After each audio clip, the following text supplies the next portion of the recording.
कहानी शुरू होती है एक सारिका नाम की लड़की से। सारिका केवल 15 साल की है, जो छुट्टियों में अपने दादा दादी के घर घूमने जाती है। सारिका जब अपने दादी के घर पहुंचती है तो उसके दादा दादी अपनी पोती से मिलकर बहुत खुश होते हैं, पर यह बात किसी को नहीं बताती कि ये खुशी पर बहुत जल्दी ग्रहण लगने वाला है। दोस्तों, सारिका के कुछ दिन तो बहुत अच्छे से निकल गए, फिर एक दिन कुछ ऐसा होता है जिसका सारिका कभी सोच भी नहीं सकती। हुआ कुछ ऐसा कि सारिका अपने दोस्तों के साथ गांव के ही एक बगीचे में खेल रही थी। सारिका खेलते खेलते एक आम के पेड़ के नीचे पहुंच गई तो उसकी नज़र पेड़ पर लगे हरे हरे आमों पर गई तो उसका मन हुआ आमों को खाने का। उसने अपनी सहेलियों से कहा कि चलो ना, आम तोड़ते हैं। सारिका वहीं पड़े कुछ पत्थरों को उठाकर आम पर मारने की कोशिश करती है, जिसमें से एक पत्थर आम पर लग जाता है और आम टूटकर गिर जाता है। लेकिन आम गिरते हुए थोड़ी दूर मिट्टी में दबे हुए एक पोटली के पास चला जाता है। सारिका जब आम लेने जाती है तो उसकी नज़र उस पोटली पर पड़ती है जिसका थोड़ा सा हिस्सा दिख रहा था। वो सोचती है ये क्या है।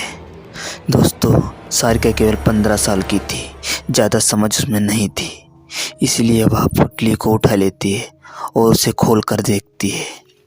जब वह देखती है तो उसे उसमें कंगन मिलते हैं। दोस्तों, वो कंगन काफ़ी पुराने डिजाइन के थे और काफ़ी सुंदर भी लग रहे थे। सारिका को पता भी नहीं था कि वह क्या करने जा रही है। वो बेचारी अभी ना समझ थी।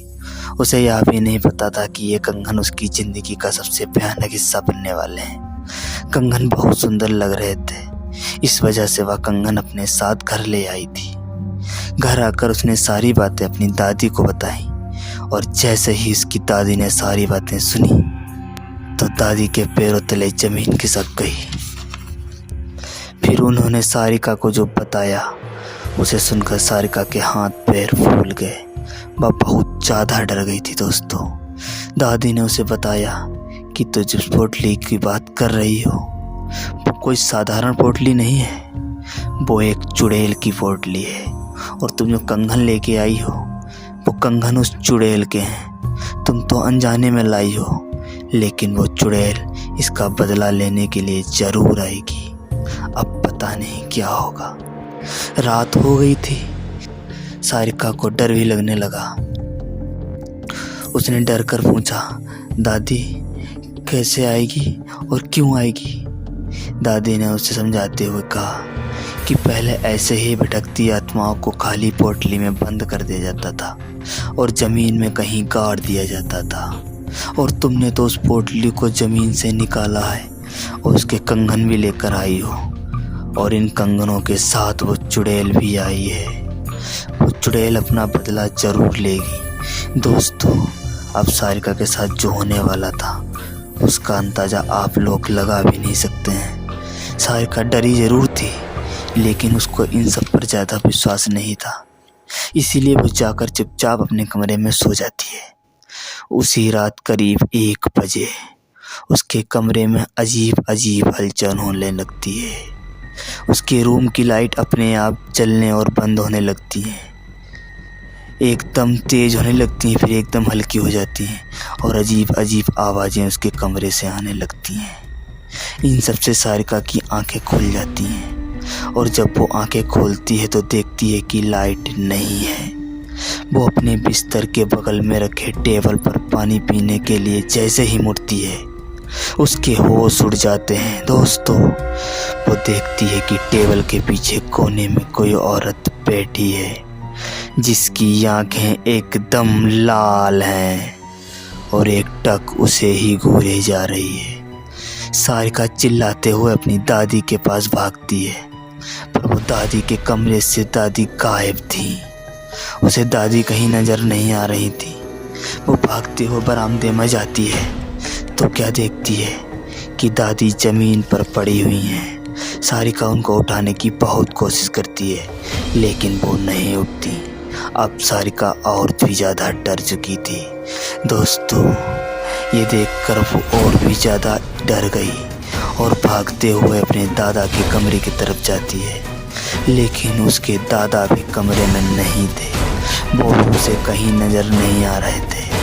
दोस्तों, वो केवल छोटी बच्ची थी, मात्र 15 साल की। वो इतना डर जाती है कि डर के मारे बेहोश हो जाती है। सुबह जब उसे होश आता है तो उसको उसके दादा और दादी नज़र आते हैं। वो अपनी सारी कहानी दादी को बता देती है। दादी कहती हैं, बेटा, हमने तुमसे पहले ही कहा था इस घर में चुड़ैल आ चुकी है और हम लोग तो अपने ही कमरे में थे। ये सब उसका ही किया हुआ है। अब उसको इस घर से भगाने का सिर्फ एक ही तरीका है, इन कंगनों को वापस वहीं रखना होगा। यह सुनकर सारिका कहती है, चलो दादी, इनको अभी वहीं रखाते हैं। तो दादी कहती है, अभी नहीं, ये कंगन तुम रात में रखने जाओगी और सिर्फ अकेले तुम ही जाओगी, तभी वो इस घर से जाएगी। यह सुनकर सारिका डर जाती है, लेकिन फिर हिम्मत बांध कर कहती है, हाँ मैं चली जाऊंगी, रखाऊंगी। और रात होने का इंतज़ार करने लगती है। रात होते ही सारिका जाने की तैयारी करती है।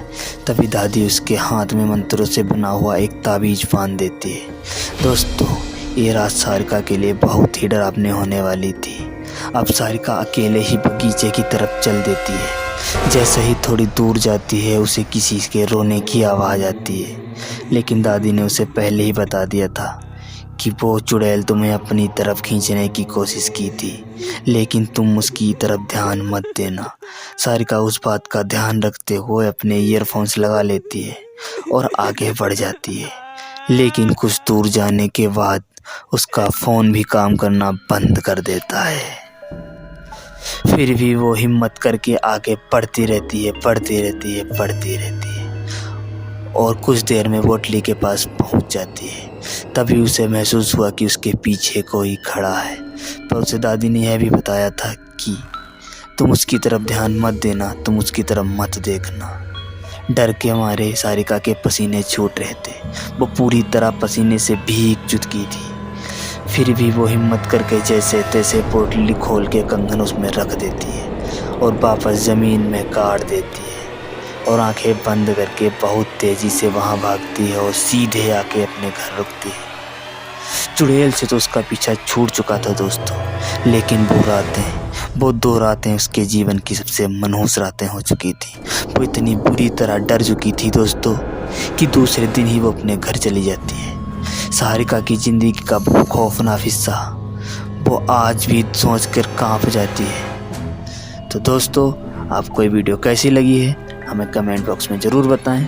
आपको कहानी अच्छी लगी है तो ऐसे ही मज़ेदार कहानी सुनना चाहते हैं तो हमारे चैनल को सब्सक्राइब करें और बेल आइकन को दबाकर ऑल वाला ऑप्शन क्लिक कर लें। तब तक के लिए टेक केयर, बाय बाय।